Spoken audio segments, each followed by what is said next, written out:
आ गए सब लोग? जल्दी से आ जाइए। आज बहुत खास है, मैं बताने वाला हूँ कुछ।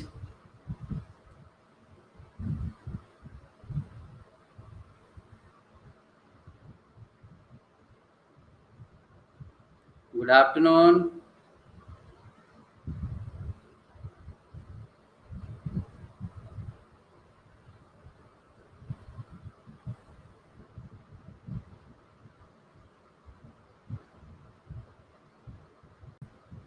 आज एक ही चैप्टर है, ठीक है?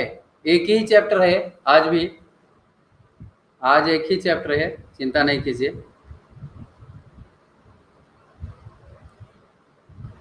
अच्छा,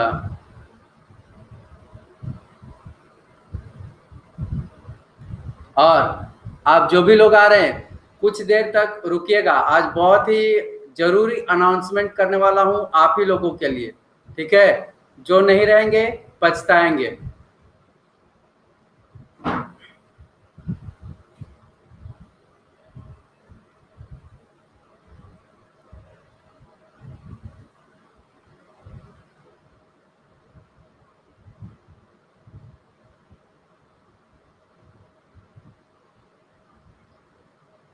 मालूम है केशव?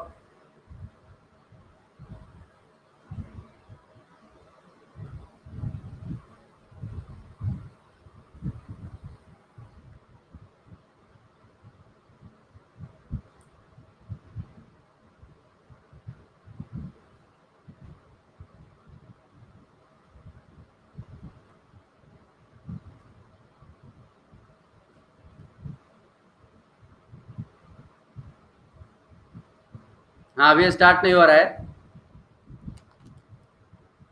आ जाइए सब लोग।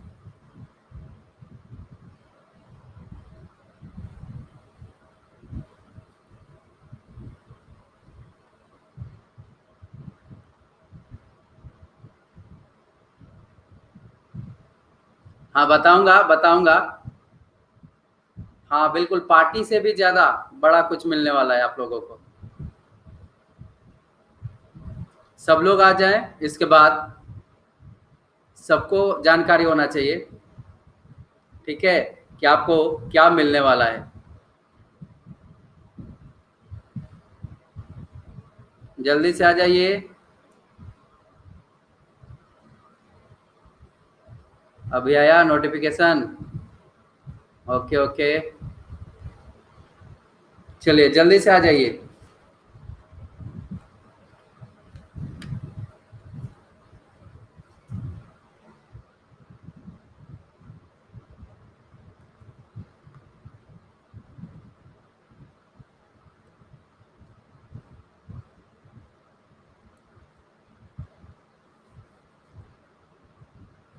चलिए, तो देखिए आज जो है हम लोग क्लास 7 का जो चैप्टर है जनजातियां, खानाबदोश और एक जगह बसे हुए समुदाय, ठीक है, इस चैप्टर को हम लोग डिस्कस करेंगे।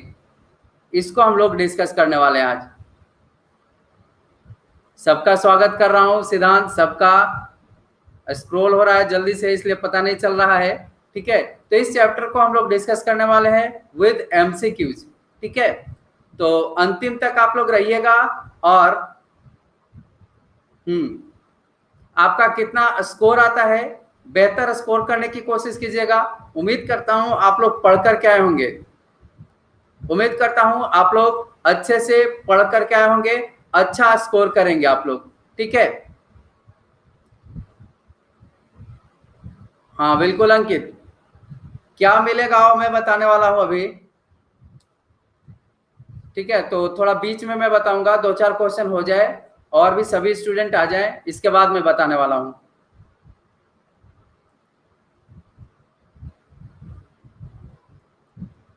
देखिए आज जो है और 7 बजे याद रखिएगा, 7 बजे प्रतियोगिता दर्पण का हमारा जनवरी महीने का पार्ट 2 आएगा। इसमें मेनली हम लोग आज जो है जो स्टेट करंट अफेयर है, नीचे आप देखेंगे, नीचे स्क्रॉल करेंगे तो स्टेट करंट अफेयर आपको दिखेगा, ठीक है? स्टेट करंट अफेयर उसको हम लोग डिस्कस करेंगे, और भी कुछ एडिशनल न्यूज जो है हम लोग डिस्कस करेंगे आज। ठीक है, तो पढ़ करके आइएगा आप लोग। ये 10 होगा, 9 हो गया है, 10 होगा, ये 10 मई, ठीक है, 7 बजे।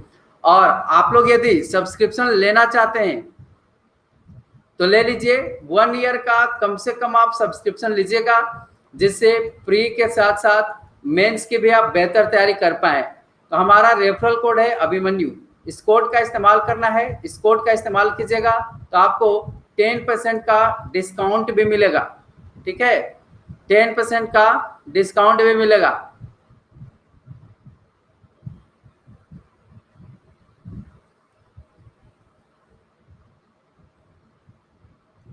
ठीक है, तो देखिए पहला प्रश्न क्या है। पहला प्रश्न क्या है, नहीं हो रहा है डाउनलोड? ठीक है, देख लूंगा उसको मैं। डाउनलोड तो सभी लोग कर रहे हैं, हो भी रहा है। जनजातीय समाज के संदर्भ में निम्नलिखित में से कौन सा कथन सत्य है? जनजातीय समाज के संदर्भ में अच्छे से पढ़ लीजिए, इसके बाद बताइए कि इनमें से कौन सही है। ठीक है, क्वेश्चन नंबर 1।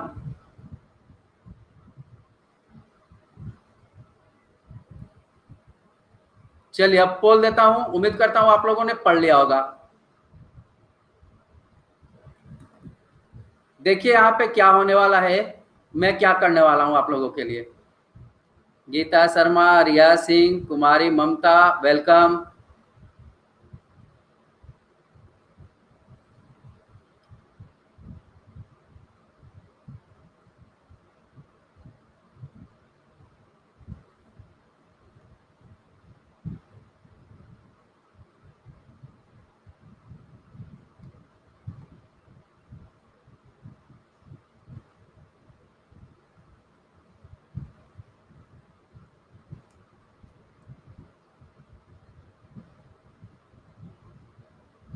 टाइम दिया था मैंने।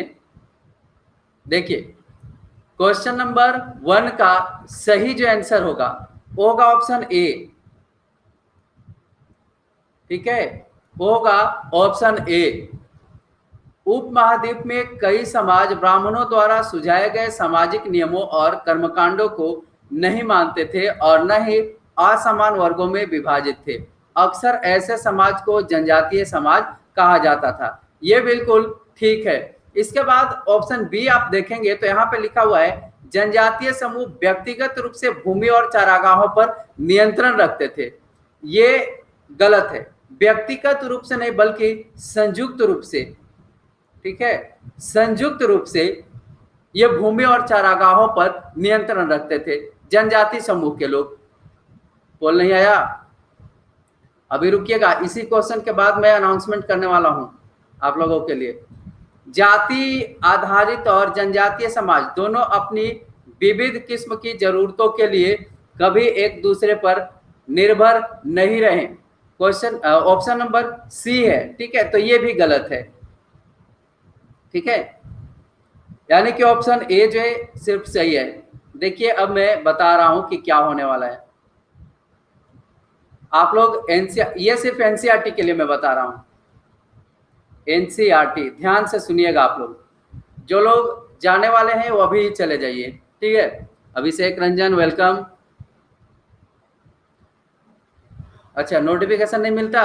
यहाँ पे क्या होने वाला है कि अभी जो है मैं एनसीईआरटी का क्लास ले रहा हूं और कल से हमारा जो एनसीईआरटी का क्लास आएगा उसमें एक वीक का, एक सप्ताह का आप लोगों का रैंकिंग देखा जाएगा। ठीक है, आप लोगों का रैंकिंग देखा जाएगा और इस रैंकिंग में जो पहले, दूसरे और तीसरे स्थान पर रहेंगे, पहले, दूसरे और तीसरे स्थान पर वैसे स्टूडेंट, जो स्टूडेंट रहेंगे उनको हमारे ओर से पुरस्कार दिया जाएगा। ये पुरस्कार आपके घर पर पहुंचेगा। ठीक है, जो पहले, दूसरे और तीसरे स्थान पर रहेंगे,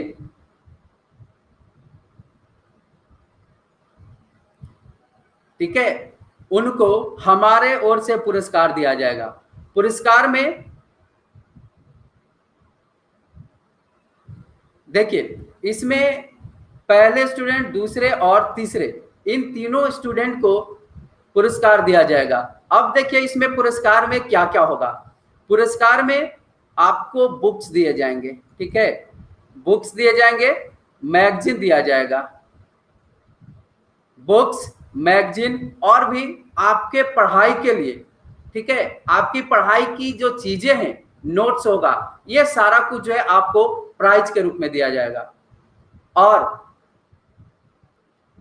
आपको बता दूं कि आपके घर पर कुरियर से पहुंचेगा या पोस्ट ऑफिस से पहुंचेगा, लेकिन अभी लॉकडाउन के कारण ये कुरियर नहीं जा रहा है, तो आपका जो है रैंकिंग सेव करके रख लिया जाएगा। जब ये सही हो जाएगा, सारा कुछ सामान्य हो जाएगा, तो ये सब आपके घर पे भेज दिया जाएगा, ठीक है। हाँ, तो वही करना है कि 7 दिनों में एवरेज रैंकिंग देखा जाएगा कि इसमें कौन जो है, ठीक है, टॉप 10 में से चुना जाएगा, ठीक है, उसमें एवरेज देखा जाएगा। मैं देखूंगा कि कौन ऊपर रहे हैं, उन्हीं को ये प्राइज दिया जाएगा, ठीक है। तो ये है अनाउंसमेंट। और कल से 1 बजे इसकी शुरुआत हो रही है, ठीक है। तो आप लोग जो है, जो भी हमारा 25 से 30 क्वेश्चन आता है, उसको अच्छे से पहले तो क्या किया कीजिए कि पढ़ कर आइए, और इसके बाद अच्छे से आंसर कीजिए और ईमानदारी पूर्वक आंसर कीजिएगा। ये मेरे तरफ से है, अनअकैडमी की ओर से नहीं, ये पर्सनल मेरे ओर से, ठीक है। और जो लोग चीट करेंगे, चीट करने वाले पकड़ में आ जाते हैं, तो अगर आप चीट करके प्रथम स्थान पे भी आ जाते हैं और अगर प्राइज नहीं मिलता है, तो आप बुरा मत मानिएगा, ठीक है। इसलिए ईमानदारी से आंसर कीजिएगा, पकड़ में वो आ जाते हैं। हाँ, सारा कुछ मिलेगा, books, magazine, T shirt, bag, सब कुछ मिलेगा, सारा कुछ एनालिसिस करके ही दिया जाएगा, ठीक है। तो आज से आप लोग बिल्कुल एक एक क्वेश्चन को ध्यान से लगाइए और पढ़ कर के आइएगा। चलिए अगला प्रश्न अब करते हैं।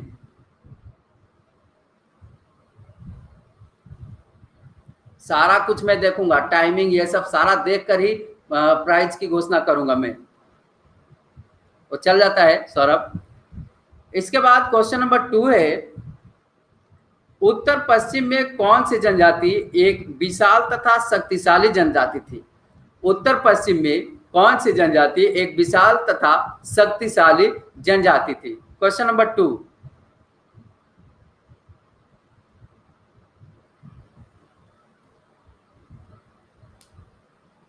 Aditya Rajput, Bhim Sharma, welcome.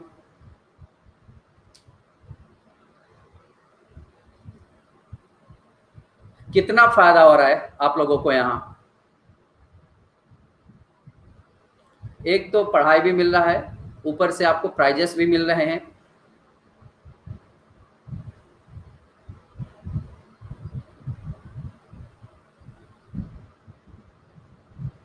NCERT download करके पढ़ लीजिए। देखिए क्वेश्चन नंबर 2 का सही आंसर है ऑप्शन बी, बलोच। यहाँ पे पूछा ये जा रहा था कि उत्तर पश्चिम की कौन सी जनजाति एक विशाल तथा शक्तिशाली जनजाति थी।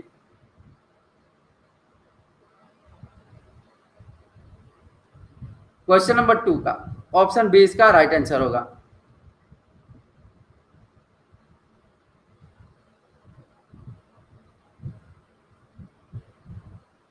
चेर जनजातियों के संदर्भ में निम्नलिखित में से कौन सा कथन असत्य है। चेर जनजाति के बारे में कौन सा कथन गलत है। Question number 3।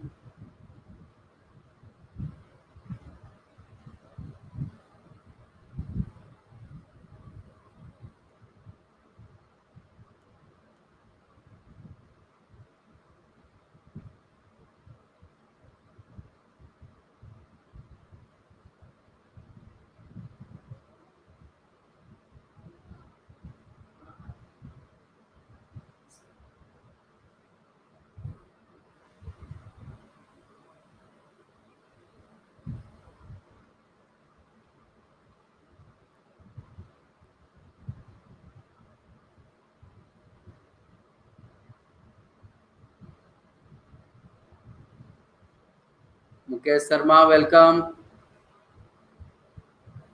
देखिए क्वेश्चन नंबर 3 का सही आंसर है ऑप्शन बी। यहाँ पे पूछा ये जा रहा था, पोल नहीं आया। देखिए पोल नहीं आ रहा है, ये आपका इंटरनेट वीक होगा, इस कारण से पोल आपको नहीं मिल पा रहा है। ठीक है, आपका इंटरनेट वीक होगा इस कारण से, तो आप लोग डबल सिम रखा कीजिए। इस युद्ध के बाद चेर मुगलों, पहला जो है एक एक करके पढ़ते हैं। असत्य गलत पूछा जा रहा था। पहला है बादशाह अकबर के प्रसिद्ध सेनापति राजा मान सिंह ने चेर लोगों पर हमला कर उन्हें परास्त कर दिया। ये बिल्कुल ठीक है। अकबर के सेनापति थे मान सिंह, इन्होंने चेर जो जनजाति है इसके ऊपर हमला किया और उनको परास्त कर दिया, हरा दिया। अब जो है यहाँ पे दूसरा ऑप्शन था कि इस युद्ध के बाद चेर मुगलों के पूरी तरह अधीन हो गए। क्या ये सही है? ये गलत है। चेर जो है अकबर के शासन काल में पूरी तरह से मुगलों के अधीन नहीं हुए थे। भले ही चेरों को पराजित किया, लेकिन पूर्णतः ये अधीन नहीं हुए थे। अधीन हो गए थे औरंगजेब के समय, औरंगजेब के समय। ठीक है,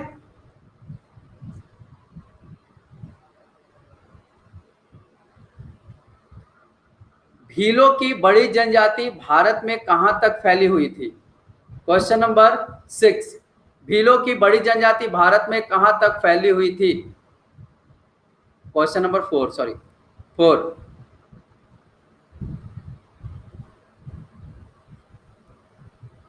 हेलो पूजा कुमारी, सिमू सिंह वेलकम। कल से बिल्कुल ईमानदारी से आप लोग आंसर कीजिएगा, मैक्सिमम लोग, और उसी के आधार पर आपका एक सप्ताह का रिजल्ट बनेगा और आपको प्राइज दिया जाएगा।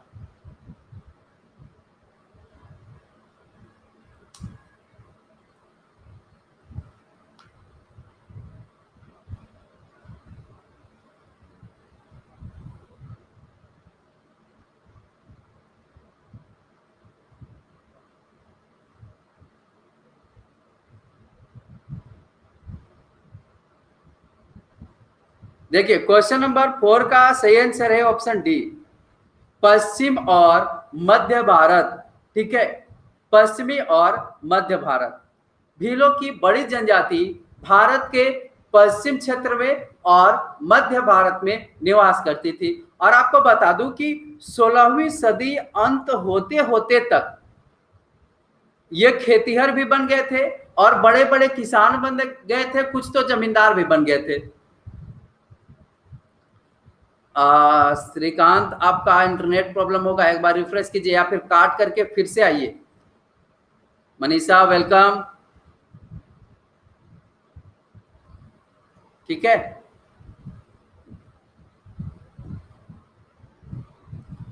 कोली, बेरात तथा कई दूसरी जनजातियों की निवास स्थान कहां थी?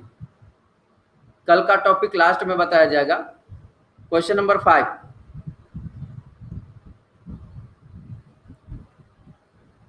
हाँ टाइम भी कैलकुलेट होगा, टाइम भी, इसीलिए 7 दिन का एनालिसिस किया जाएगा उसमें। ठीक है, और इसके बाद ही प्राइज की घोषणा की जाएगी। प्रगति नंदा वेलकम।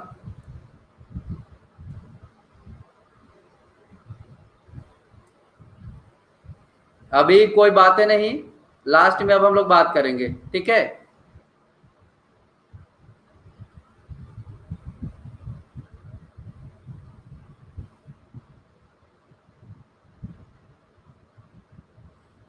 देख लीजिए क्वेश्चन नंबर 5। क्वेश्चन नंबर 5 का सही जो आंसर है ऑप्शन सी, कर्नाटक और महाराष्ट्र की पहाड़ियां। ठीक है,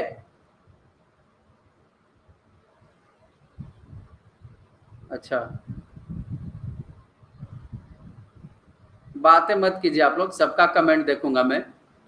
कर्नाटक और महाराष्ट्र की पहाड़ियां, ऑप्शन सी इसका राइट आंसर होगा। आपको बता दूं कि यहाँ पे कोली, बेरात और भी कई जनजातियां जो हैं वो निवास कर रही थी। क्वेश्चन नंबर 6 है, हाँ कल से ही काउंटिंग किया जाएगा, ठीक है, कल से काउंटिंग किया जाएगा। आप लोग शेयर कर दीजिएगा क्लास को अच्छे से। क्वेश्चन नंबर 6, कोरगा, बेतर, मरवार जनजातियों की निवास स्थान कहाँ थी?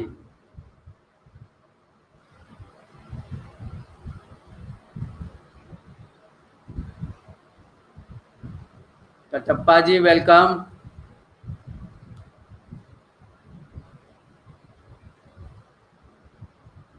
कुंदन कुमार वेलकम।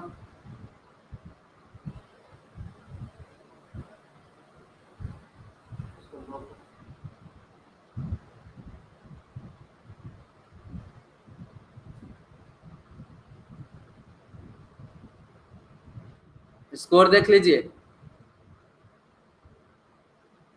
देखिए क्वेश्चन नंबर 6 का सही आंसर है दक्षिण भारत में, ठीक है, दक्षिण भारत में।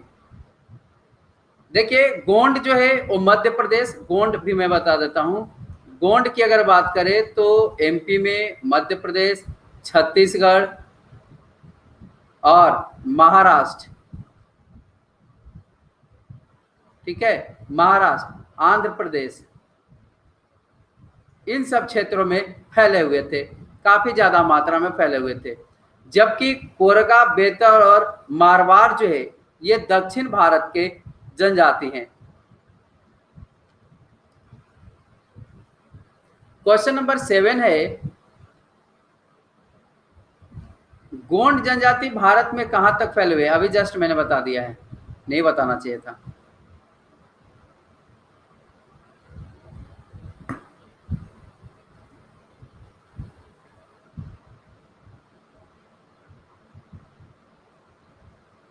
एट्टी परसेंट आंसर आ रहा है, 78%। सोनू कुमार वेलकम।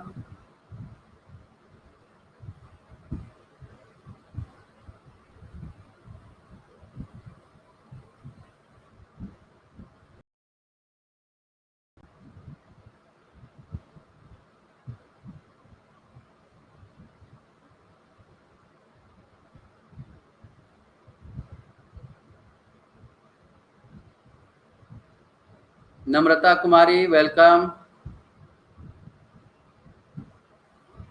देखिए क्वेश्चन नंबर 7 का सही आंसर है ऑप्शन ए, मध्य प्रदेश और छत्तीसगढ़। अभी जस्ट मैंने आपको बताया मध्य प्रदेश और छत्तीसगढ़ में ये गोंड जनजाति जो है वो पाई जाती है, ठीक है, ये फैले हुए हैं। क्वेश्चन नंबर 8 है, अच्छे से आंसर कीजिएगा। खानाबदोश के संदर्भ में निम्न कथनों में से कौन सा कथन सत्य है? खानाबदोश के संदर्भ में निम्न कथनों में से कौन सा कथन सत्य है? Question number 8।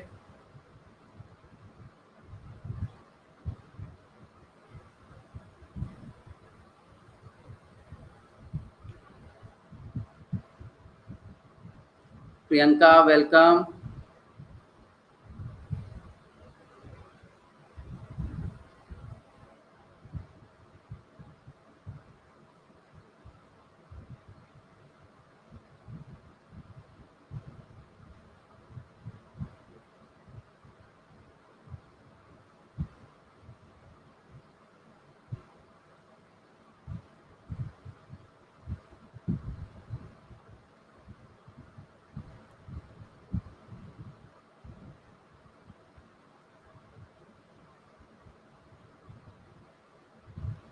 देखिए क्वेश्चन नंबर 8 का सही आंसर होगा ऑप्शन ए। अच्छे से पढ़िएगा। देखिए खानाबदोश घुमंतु लोग होते हैं, मतलब कि इनका कोई निश्चित स्थान नहीं होता है, एक जगह से दूसरे जगह ये घूमते रहते हैं। इनमें से कई पशुचारी होती है, मतलब कि पशुचारी कहने का मतलब कि ये पशुओं को चराते हैं, पशुपालन करते हैं, जो अपनी रेवड़ और पशु वृंद के साथ एक चारागाह से दूसरे चारागाह जो है वो घूमते रहते हैं, ठीक है, ऑप्शन ए। इसके बाद ये समाज के किसी अन्य जाति वर्ग से संपर्क नहीं रखते थे तथा ये लोग अपनी जरूरत के हिसाब के लिए आत्मनिर्भर थे। ये जो है ये गलत है, ठीक है। वे खेतीहर, गृहस्थों से अनाज, कपड़े, बर्तन, इन सब चीजों के लेन देन के लिए ये विनिमय भी करते थे। अगर ये बिजनेस कर रहे हैं तो दूसरे से मतलब तो रखेंगे ही, है ना। ठीक है, अगर विनिमय कर रहे हैं, बिजनेस कर रहे हैं तो दूसरे से मतलब रखेंगे ही। तो ऑप्शन बी जो है ये गलत हो गया। जो खानाबदोश होते थे अपने जानवरों पर ही कुछ सामानों की ढुलाई करते थे, ट्रांसपोर्टिंग का कार्य करते थे। ठीक है,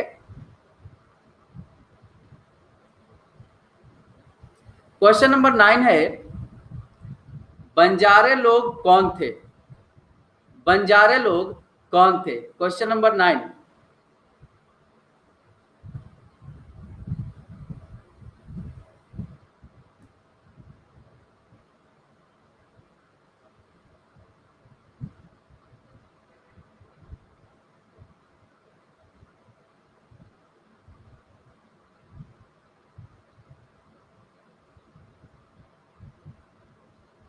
तो सभी लोग प्राइज के लिए रेडी हैं?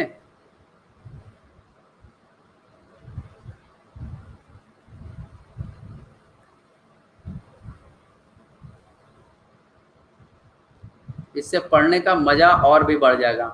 प्राइज के साथ साथ फिर मैं आपसे कुछ मांगूंगा। मैं क्या मांगूंगा बता दे रहा हूं। मुझे आपसे सिर्फ एक ही चीज चाहिए, रिजल्ट। ठीक है, रिजल्ट बीपीएससी में। ठीक है,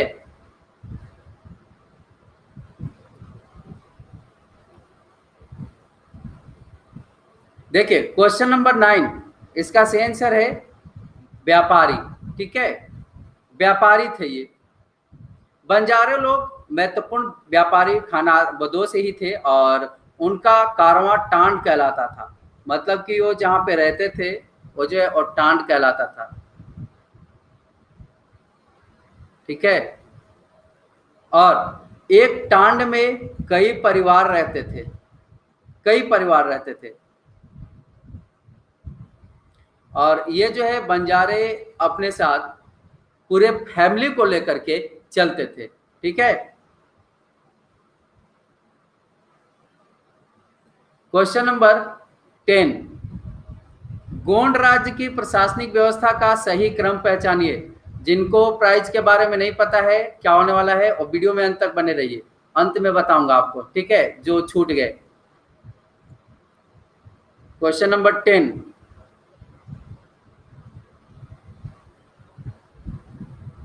हेलो विकास, वेलकम।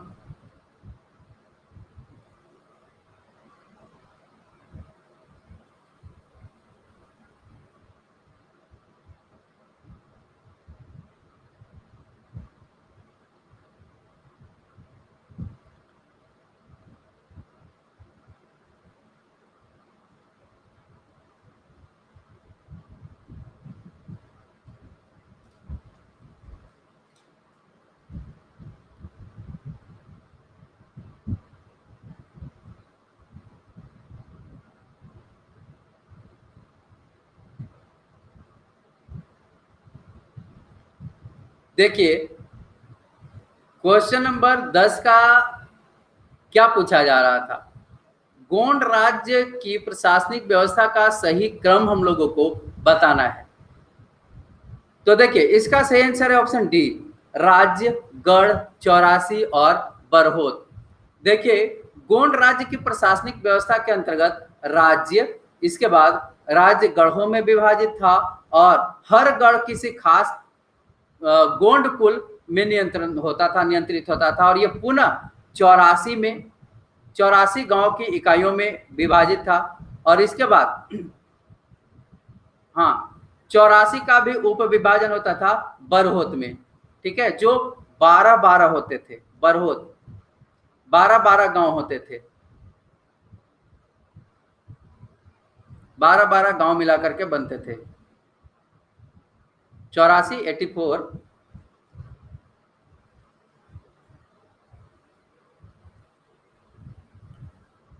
कमेंट मत किया कीजिए आप लोग ज्यादा।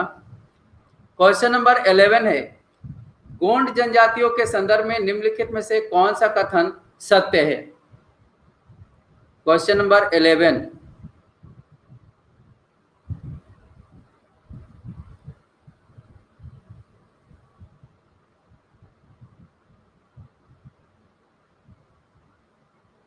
Bihar India, welcome.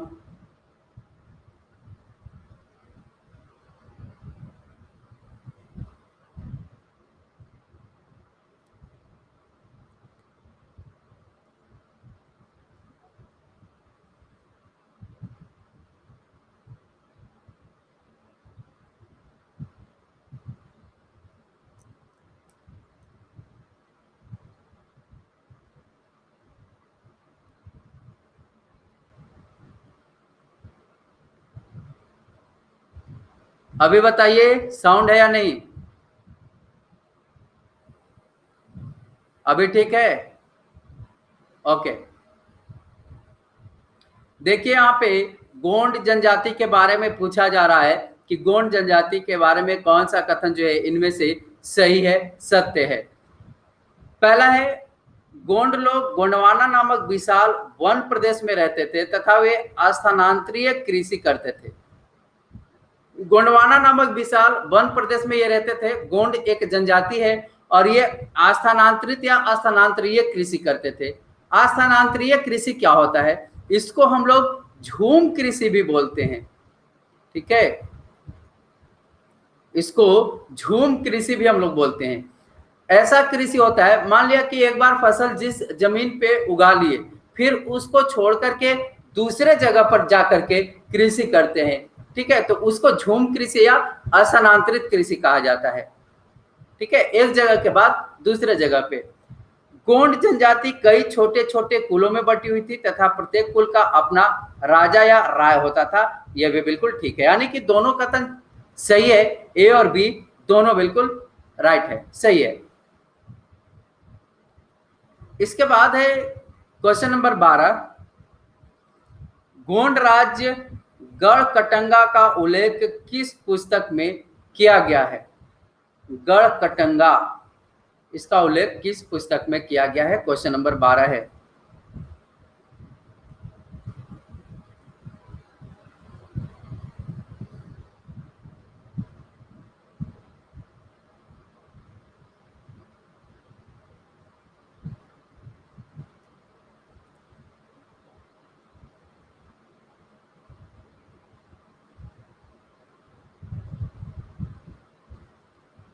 सिक्सटी 63% कर रहे हैं आंसर।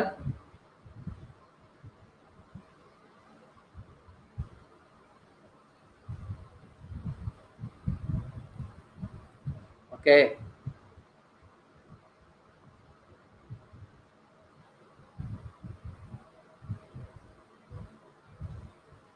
देखिए क्वेश्चन नंबर 12 का सही आंसर है ऑप्शन बी, अकबरनामा। अकबर के शासन काल का इतिहास ये लिखा है अबुल फजल ने, अबुल फजल ने इसकी रचना की है और इसी में गढ़कटंगा का उल्लेख किया गया है। गोंड राज क्षेत्र था ये गढ़कटंगा।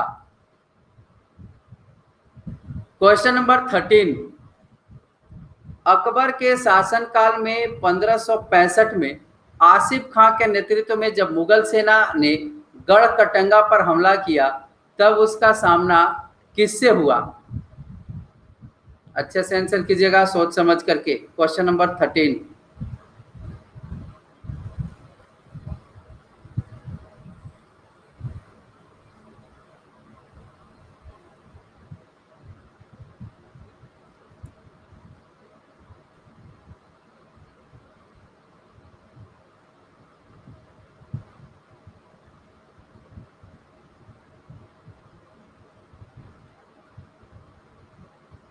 साउंड नहीं आ रहा कुंदन? सबको तो आ रहा है साउंड, अब तो साउंड का प्रॉब्लम फिक्स हो गया है।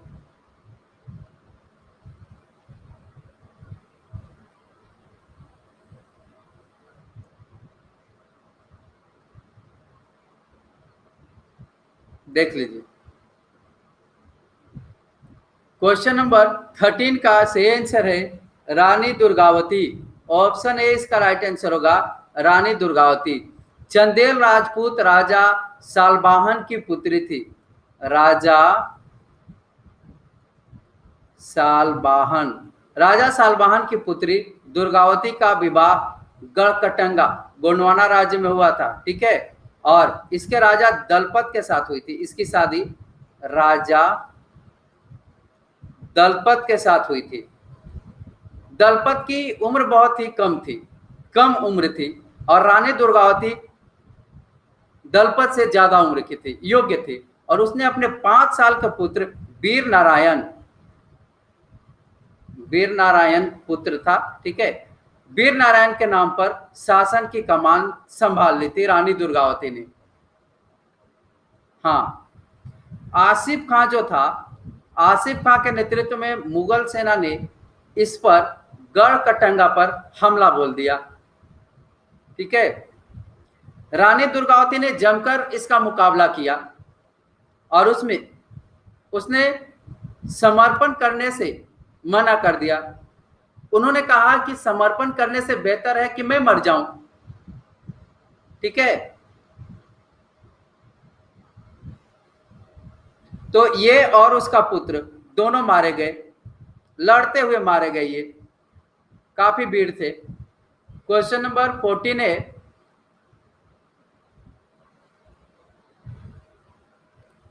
गोंडवाना क्षेत्र के गढ़कटंगा राज्य के द्वारा किस जानवर का निर्यात कर काफी मात्रा में धन कमाया गया? Question number 14।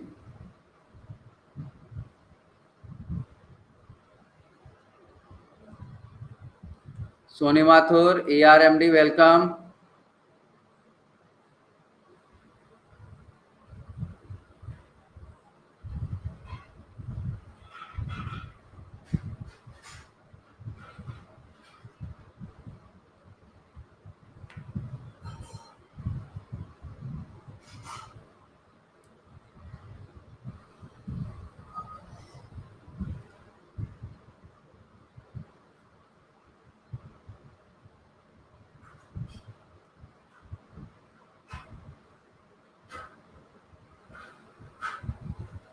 देखिए, इसका सही आंसर है ऑप्शन डी, हाथी। हाथी, देखिए, बैल नहीं विशाल, हाथी। गढ़कटंगा जो एक समृद्ध राज्य था, ठीक है, और इसने हाथियों को पकड़ने और दूसरे राज्यों पर उसका व्यापार करने के लिए, व्यापार करके हाथियों का काफी धन कमाया था। जब मुगलों ने गोंड क्षेत्र पर आक्रमण किया था तो यहां से काफी ज्यादा मात्रा में धन भी लूटे और साथ ही साथ हाथी भी लेकर गए थे।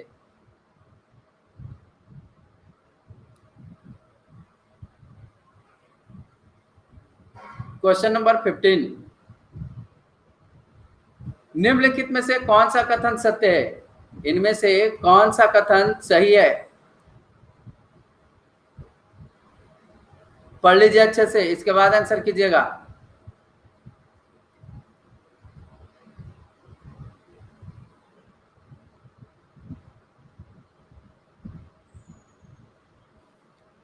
हो गया?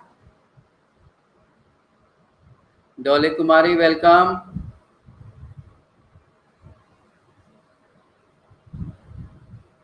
कल से देखिए क्या होता है।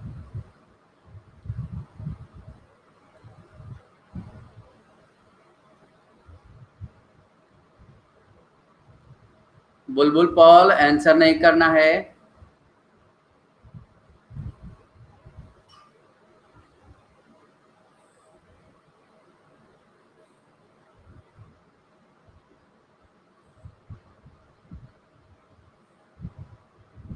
अच्छा अच्छा सिद्धांत, देखिए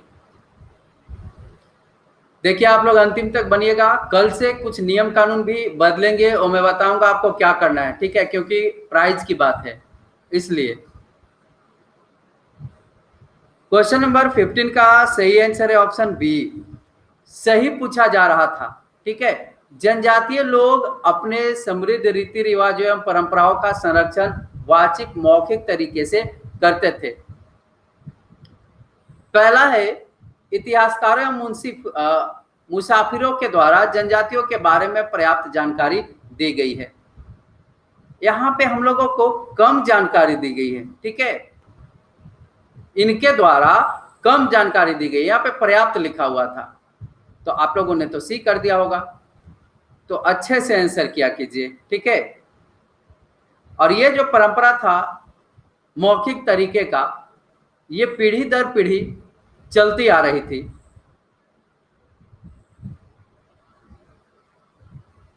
क्वेश्चन नंबर 16,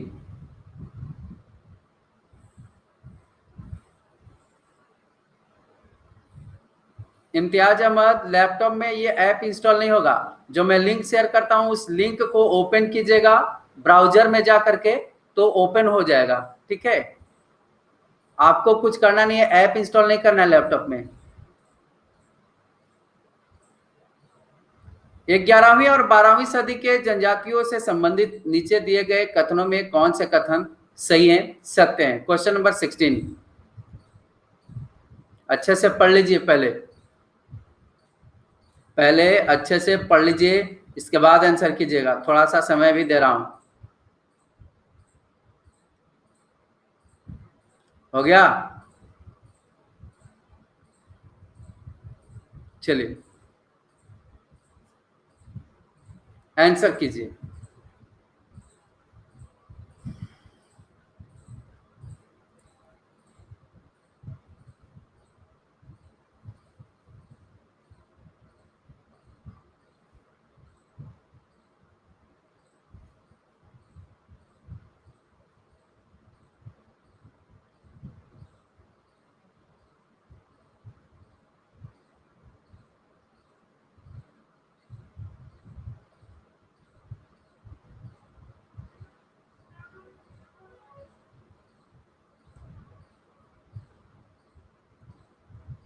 देखिए, पोल नहीं आ रहा है। क्वेश्चन नंबर 16 का सही आंसर है ऑप्शन डी, ए और बी दोनों। कुछ जनजातीय परिवार शासक वर्ग में शामिल हो गए और कई के कुल राजपूत मान लिए गए। ये बिल्कुल ठीक है। जो जनजातीय परिवार थे शासक वर्ग में शामिल हो गए और इनको राजपूत मान लिया गया। पंजाब, सिंध और उत्तर पश्चिम सरहद की प्रभुत्वशाली जनजातियों ने काफी पहले इस्लाम को अपना लिया। ठीक है, ये भी ठीक है।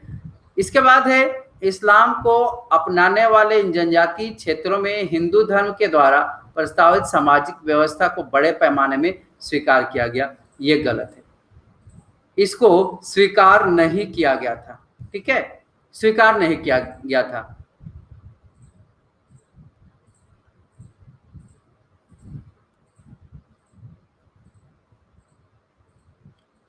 अहोम जनजाति के लोग मूल रूप से किस देश के निवासी थे? क्वेश्चन नंबर 17,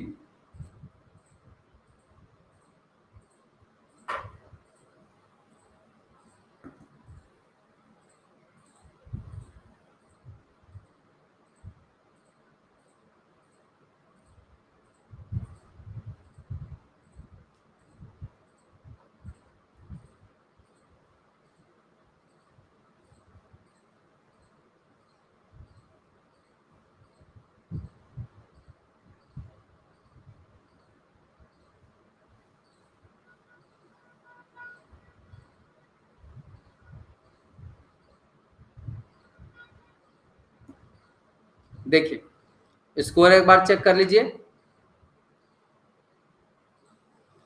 देखिए इसका राइट आंसर है 17 का ऑप्शन सी, म्यांमार।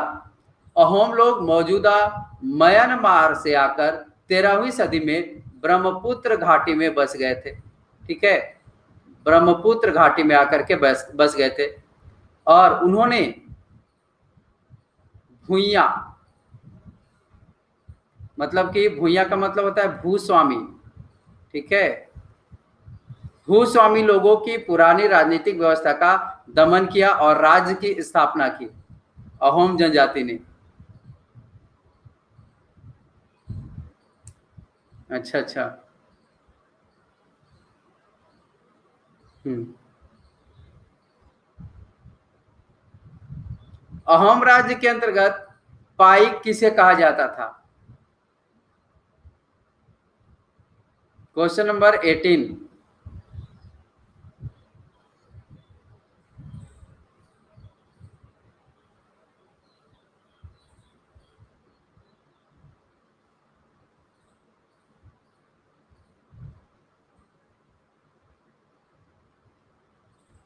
आंसर कीजिए।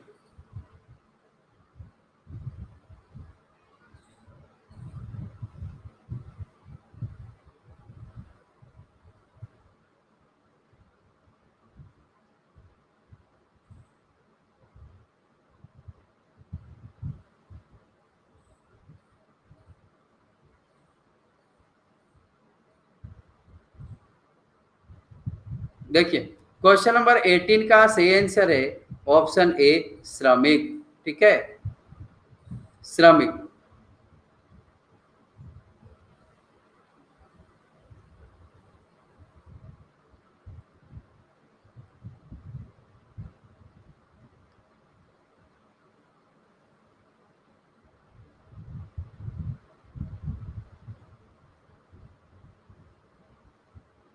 'कौन सी जनजाति के लोगों ने 1530 के दशक में आग्नेय अस्त्रों का इस्तेमाल शुरू कर दिया था तथा 1660 तक आते-आते वे उच्च स्तरीय बारूद और तोपों का निर्माण करने में सक्षम हो गए थे? Question number 19।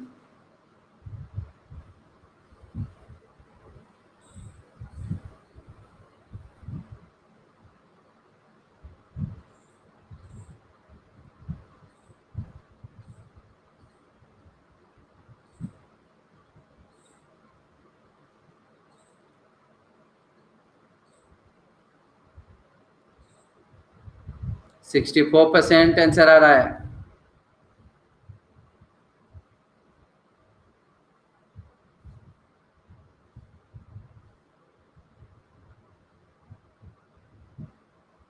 देखिए,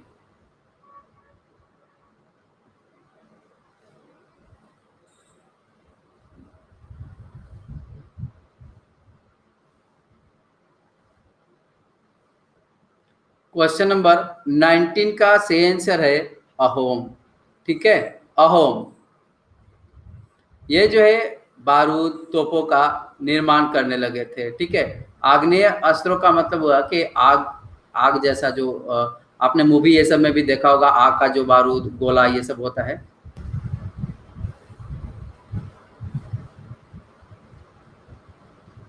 पता नहीं संतोष ऐसा क्यों होता है। पुष्पांजलि कुमारी वेलकम। क्वेश्चन नंबर 20 है,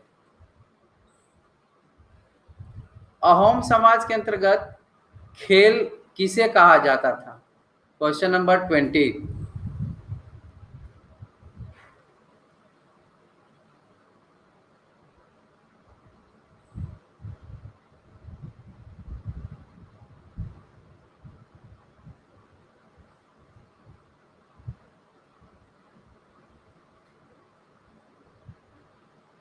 59%।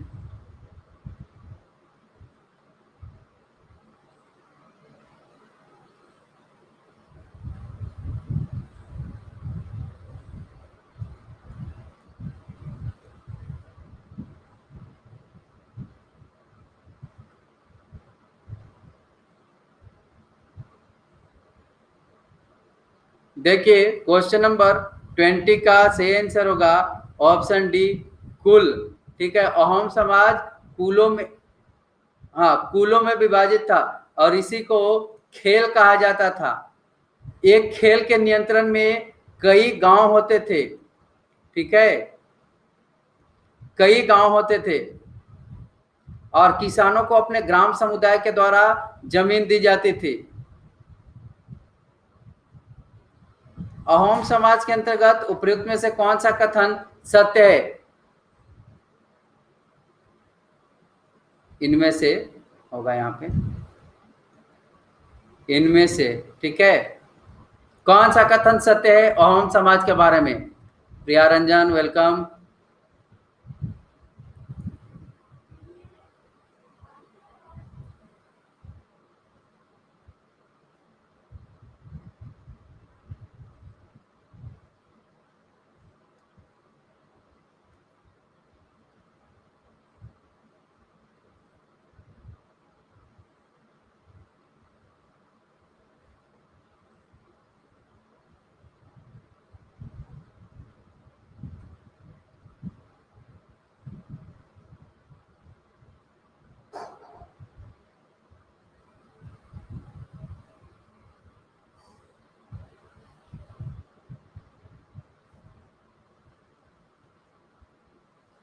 देखिए क्वेश्चन नंबर 21 का सही आंसर है ऑप्शन ए।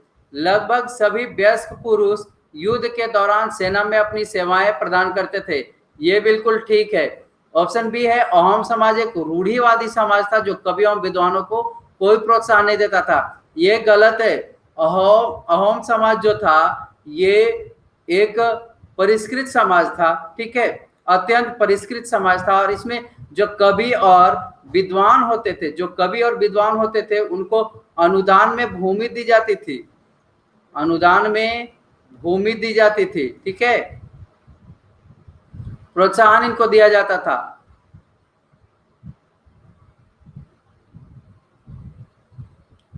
ब्राह्मणों ने गोंड राजाओं से अनुदान में क्या प्राप्त की?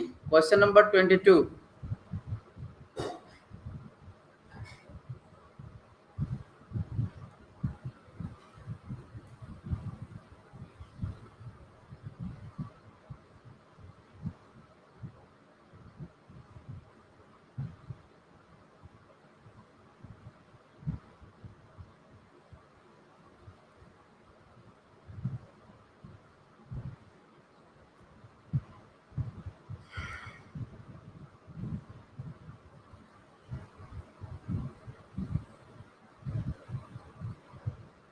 चंदन कुमार वेलकम।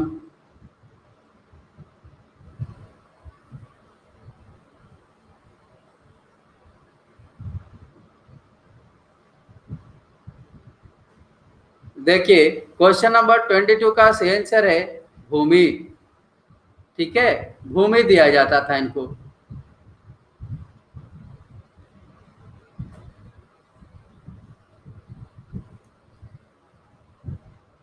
क्या आप लोग इतना बात कर रहे हैं?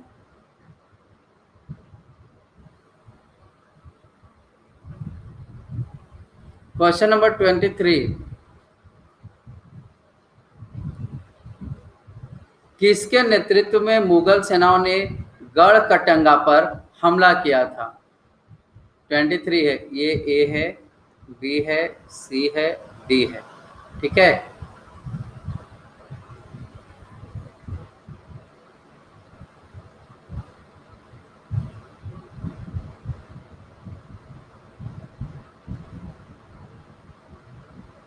अभी मैंने बताया भी 69% आंसर कर रहे हैं।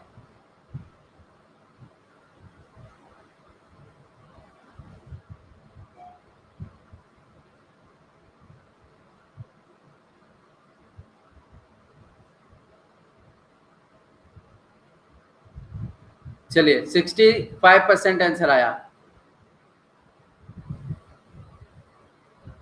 हाँ एक ही चैप्टर से है प्रियंका, कल भी एक ही चैप्टर से होगा।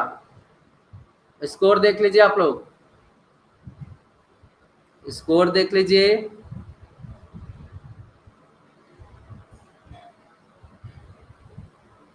क्वेश्चन नंबर 23 का सही आंसर है ऑप्शन ए आसिफ खान, ठीक है, आसिफ खान। दिवाकर कुमार वेलकम। बुरंजी नामक ऐतिहासिक कृति को पहले किस भाषा में लिखा गया था? Question number 24।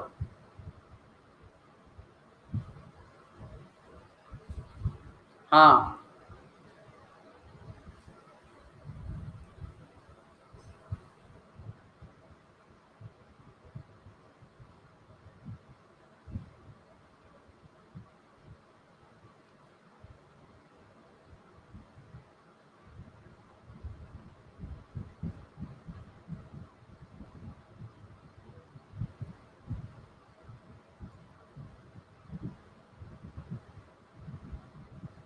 आ गए रवि रोशन। अच्छा अच्छा, देखिए इसका सही आंसर है ऑप्शन डी अहोम, ठीक है, अहोम समाज। देखिए बुरंजी नामक जो ऐतिहासिक कृति है ये पहले अहोम में लिखा गया था और अहोम भाषा में, और बाद में फिर असमिया में लिखा गया, ठीक है, बाद में असमिया में लिखा गया।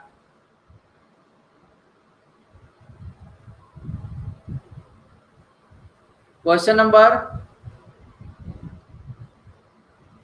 पोल नहीं आया। आप लोगों ने तो आंसर किया। गढ़कटंगा के गोंड राजा अमन दास ने किसकी उपाधि धारण की थी? 25।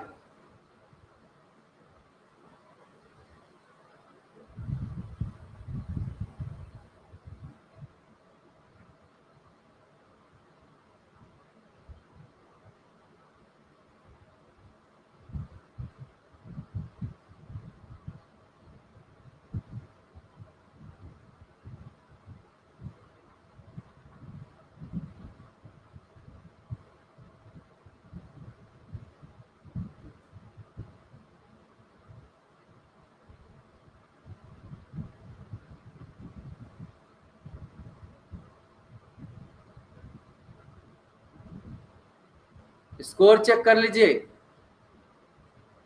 स्कोर चेक कर लीजिए।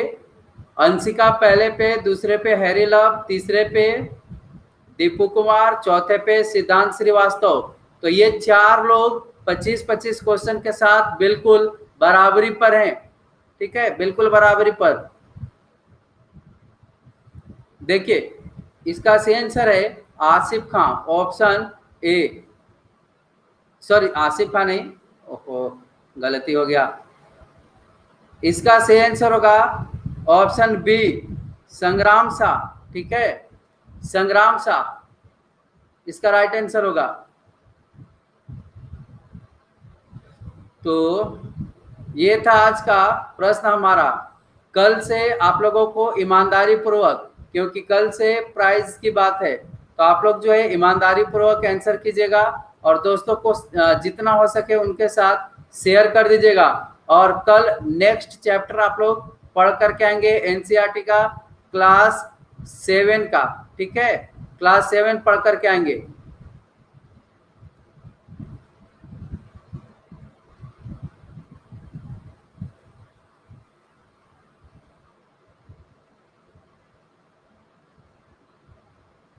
पोल का प्रॉब्लम है? हाँ, एक ही चैप्टर से कल भी होगा, कल भी एक ही चैप्टर से होगा।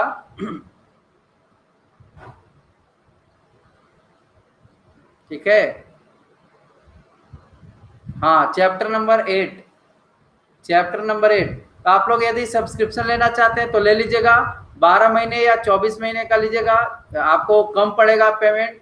रेफरल कोड याद रखिएगा, अभिमन्यु का इस्तेमाल करना है तो आपको 10% का डिस्काउंट भी मिल जाएगा।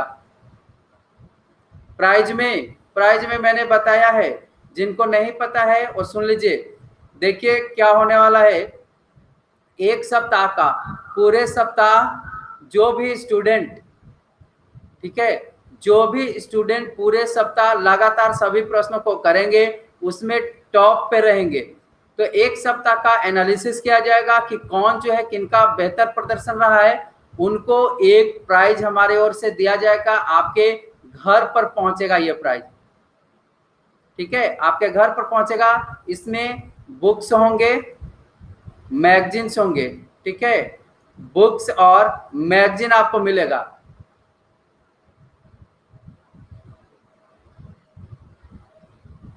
पीडी का आप लोग जो स्टेट करंट अफेयर है उसमें नीचे स्क्रॉल कीजिएगा तो वो देख लीजिए, उसी को पढ़ लीजिएगा। चैप्टर नंबर 8 कल पढ़ के आना है।